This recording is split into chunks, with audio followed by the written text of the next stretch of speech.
కాదేశంలో నీళ్లు లేకపోతే ఇశ్రాయేలు సర్వ సమాజం సనిగింది గొనిగింది మోషేతో వాదించడానికి వచ్చింది. అంటే పాత తరం వ్యక్తులు మరణించారన్న పేరే కానీ వారి ఆలోచనలు అలాగే కొనసాగుతున్నాయి.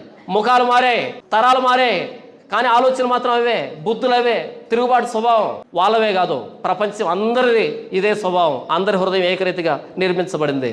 మానవ హృదయం మోసకరమైంది, ఘోరమైన వ్యాధి కలిగింది. దాన్ని గ్రహించగలిగిన వాడేవాడు.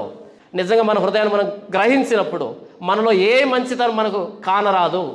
అయితే ప్రభు అయిన యేసుక్రీస్తు సిలువను నిదానించి చూసినప్పుడు, ఆయన గుండెల్లో బల్లింపోటు పొడిపించుకున్న ఆ ప్రేమను నిదానించి చూసినప్పుడు, ప్రభువా ఈ మంచితనం వల్ల నా కోసం సిలువలో ప్రాణం పెట్టావు, గుండెల్లో బల్లింపోటు తిన్నావు, అక్కడి నుంచి ధైర్యం వస్తుంది. ఎవడైతే ప్రభు అయిన యేసుక్రీస్తు దగ్గరికి వస్తాడో వాడు ధైర్యంగా చావచ్చు. ఎందుకంటే నేను మంచోడిని కాదు, నా ప్రభు అయిన యేసుక్రీస్తు నా కోసం ప్రాణం పెట్టాడు.